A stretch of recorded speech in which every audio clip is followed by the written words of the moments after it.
11 choices publishers just need to stop making already. Because all of this is in their control. And I've had enough of it. We're moving into 2023. A new era, a new age, a new time for publishers to take more responsibility, produce a better freaking product, and stop being deceitful, manipulative on crowdfunding platforms. Wow. I mean, I'm going to call it like I see it. Spicy. Each one of us has chosen a primary topic. This is mine. West, you're going to be doing... games that just need to go burn. 11 games that just need to burn in the fire. And...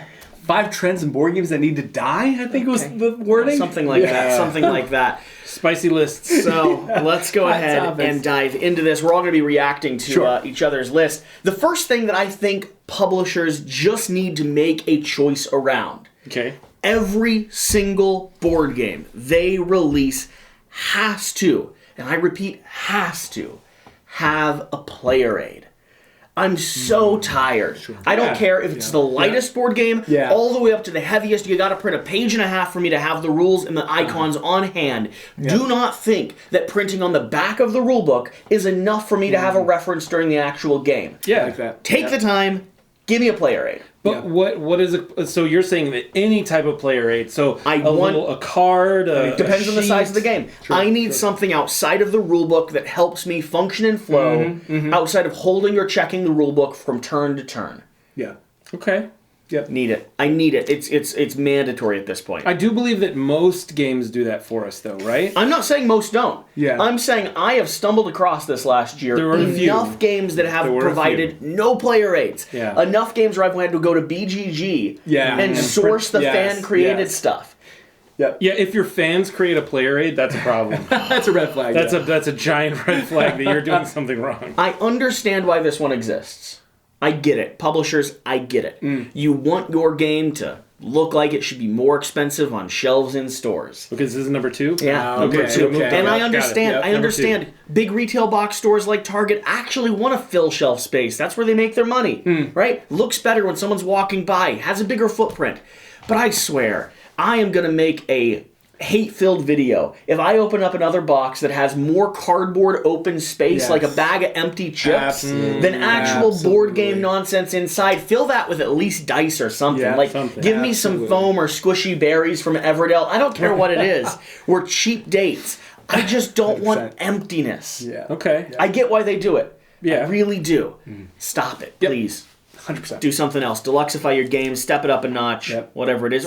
So don't make card games anymore. Move right on into better card games are great. Card games are great. Wasted space. It's wasted space in boxes. Yeah, but if your box is like this. the size of a deck of cards, then it's going to get missed. So do something like put a player board in there. Put some art books. Put something in there. I understand why it exists. Yeah. But when I open up a game and they just have these inserts that fit a deck of cards in the middle of this box that's 7 inches too big. Yeah. Oh, I hear you. Feels like a scam. I hear you. So I'm just in agreement. We should just stop making card games. When Lay's took 20% of the chips out of the bag, everyone was upset. That's what I'm talking about. You got more air in the top. Right. It's a problem. It's a problem. Okay. Yep. A new trend. Kind of like the app in-store purchase of the video game world. Yeah. Our Kickstarter companies are starting to think that like sneaking in a whole, if not a board game's worth of extra items into the pledge manager is a reasonable choice to make. Trust me. I just like that as well. I like deluxeified stuff. Yeah. I love that. Yeah. But ever since Kickstarter came out with this extra items purchase option, and GameFound followed up with that too, where you back the base game and now you have a list of other add-ons you can do. It seems a little unfair. It seems a little, and then when things are only revealed behind that curtain, or if you scroll to the very bottom and then you see it like hidden there, tucked in a corner, it's clearly sales and marketing. Yep. And while I agree with a lot of sales and marketing tactics when it comes to the board game space, I think you should do as many of them as you can. Sure. I don't want to commit to $120 on your game and then have an extra $120, $150 in the pledge manager trying to just catch up to the stuff you released. Give me an all-in. At least be honest with me. Sure. Yes, that's the difference, because there should be an all-in pledge. If there's not an all-in, then that's unfair. Don't trick me. Don't trick me with Don't trick me. Give me an all-in and give me everything. I want it all in. Trust me, I'm still buying. I'm still going to spend $300 on your game, but I just say it don't up want front. to. I don't want to feel like Yeah. I don't want Be to honest about it. I like That's my thing. All right. I don't need this one to be fancy. I don't. When I say it, I'm going to sound like I'm stuck up. Bougie. Okay. I'm going to sound like I'm bougie. Sure. But I do need it to exist a little bit, and I'm going to be honest. I'm going to call out a company here. I'm mostly talking about Fantasy Flight. Okay. Lack of inserts. Oh, yes. Lack of inserts. Lack of anything. Yeah. Okay. Yep. Yeah. Yep. I want at least something to keep my cards in order. Yeah. Some baggies to stick some other things in. I want some structure to my board game space. Yep. I'm spending a lot of money on this thing. Take a little bit of time to get with what is market standard when it comes to everyone else in the hobby space, and start producing inserts that help us store, play, and table your game. Yeah. Yes, because there's a difference between an insert that actually just holds the cards and is. But the I would chips and even stuff. take that. I would even take that. Yeah. Well, Journeys in Middle Earth is just a box, right? There's like nothing in it. It's an empty hole. If I think about my Yeah. copy, it's just bags of meeples or miniatures. You bags solve of your cards. own problem. It's wild. I don't want to be buying into a problem. So I want some inserts, and again, I don't need them to be fancy. Trust me, we don't need to go game trays every single one. I Functional. think they're amazing, but those are for Kickstarter, right? Yeah. If you're going Yeah. straight to retail, give me something. but make sure it doesn't make the box too big. No, make sure it doesn't leave open, empty space. It's not too big. If you put an insert into some of those, that empty space is now filled with something useful. Yeah, it can An be more insert. compact if it's stored right. Fair. Yeah. Post your rule book.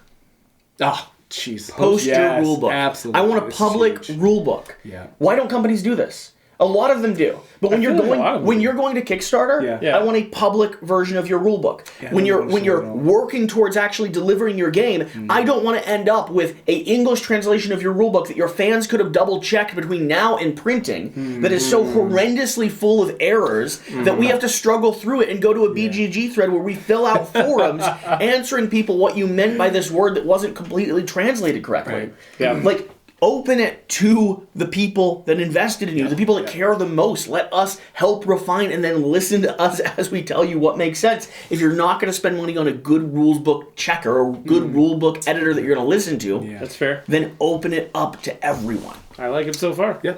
All right. Solid. Let's talk about probably one of the biggest mistakes I see, especially Kickstarter projects, but even mass market products make right now. Okay. Bad artwork. Ooh. Art's kind of subjective. No. I'm not saying there is a difference between artwork I don't like Okay. and objectively just bad artwork. Okay, like, you yeah, just I need you examples. stole you Art stole. Nova. No, well, the color grading on that's bad. It's very bad. Yeah, Okay. the color gradings on that, from a photographer standpoint, that's pretty bad. Terraforming and Mars. some of the action cards there, the flavor text there is lovely. Let's step away not from the art. let's step away from that though. Let's step away from that. Okay. I'm not even talking about clip art. I'm Okay. not even talking about clip art. okay. I'm talking about poorly invested, bad artwork. Like for instance, working with an IP. Yeah. And just grabbing the digital files that don't look good when you print them out, right? Like a cheap little grab, or having a beautiful cover photo, and then seemingly not have invested any of that additional capital into actually producing beautiful artwork for the game. Having the same card repeated 782 times instead of giving us like a little bit of difference when it comes to it. That's fair. Bad Photoshop where it's clear that someone took like an image of someone and then like overlaid just an art render on top of it. Or some of you that are tempted to start using AI art to actually create your product. Not only is there the risk of legal trouble with that, but on top of that, some of it's pretty nice. And then a lot of it's just kind of cheap. I remember the era when I started getting into the photography world, and people would always do these color select things because Photoshop just came out with that option. Right. Okay. I'm standing there with one red rose, and everything around me is gray. Right. And I feel like we're in that era with some of the stuff that we're doing here in the board game space. It looks timely and seasonally, and it's going to be outdated really soon. You guys ever grab some punch board? Yes. And then started punching through it and realized very quickly that for some reason the publisher didn't invest in whatever it would cost, just a few pennies on the on the game, that it would cost to change that cardboard from thin, crispy, clearly unsqueezed layered cardboard where the artwork peels off because it got damp at one point, to like just maybe like compounded cardboard where you could look at the edge of it and you could see like the grain on it versus the hole in the air pockets in the other one. Sure, absolutely. Does that also go with curling flatboards? Oh, curling flatboards, 100%. Because if they were just a little bit thicker, then you wouldn't have the curl effect. Let's agree to step up our cardboard game this season. Let's not go as cheap as we've gone in the past, right? Whatever you printed before, a little bit better. A little bit better. Little bit better. I love that. Because when I start punching my game and artwork peels off the front of my coins or my player board, like you're saying, is starting to curl because it doesn't have that stiffness or that support that it needs.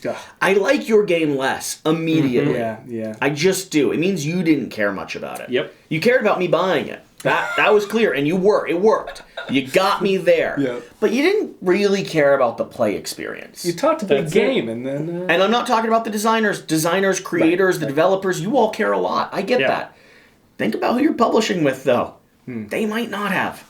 They might not have. That's good. Talking to you, D&D.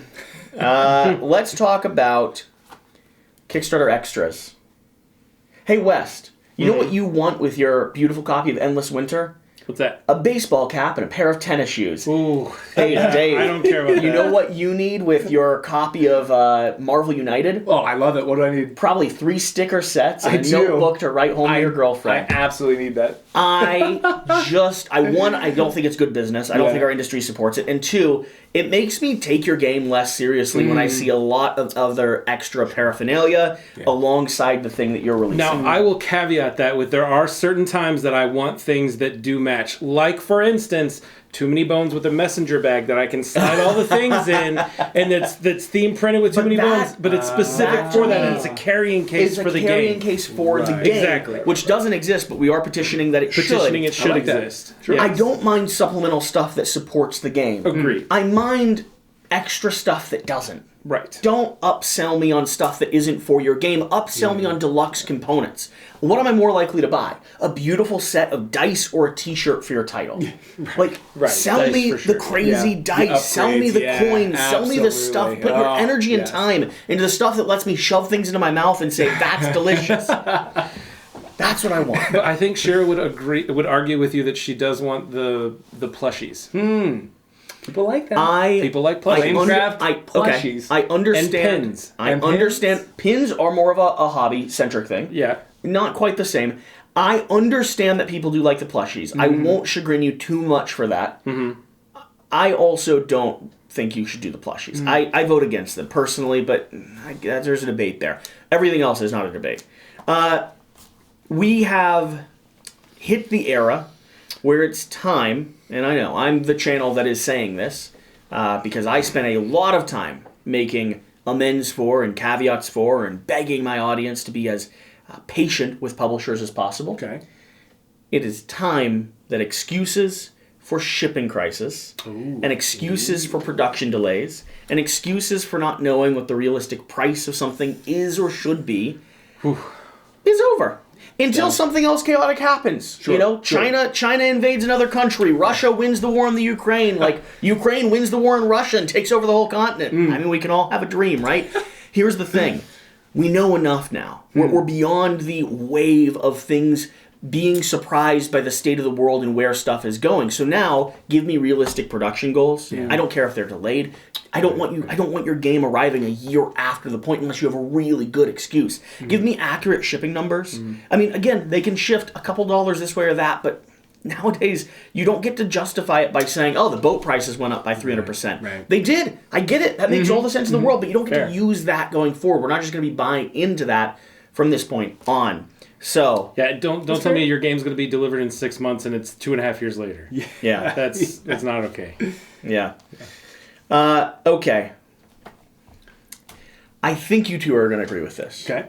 I think you two are going to agree with this. So far, so good. I'm with you. Everyone loves a big pile of gray, right? Everyone loves a big pile of miniatures. We all love miniatures. We all love miniatures. Yeah. They're fun. Trash me all up, baby. I mean, I love it. We just played an awesome game of miniatures. We did. They can That's enhance true. a game experience without a doubt. You know what? They're cool That's to true. paint. They're good things to have. That's true. Stop giving me miniatures that are unusable in your game. Oh.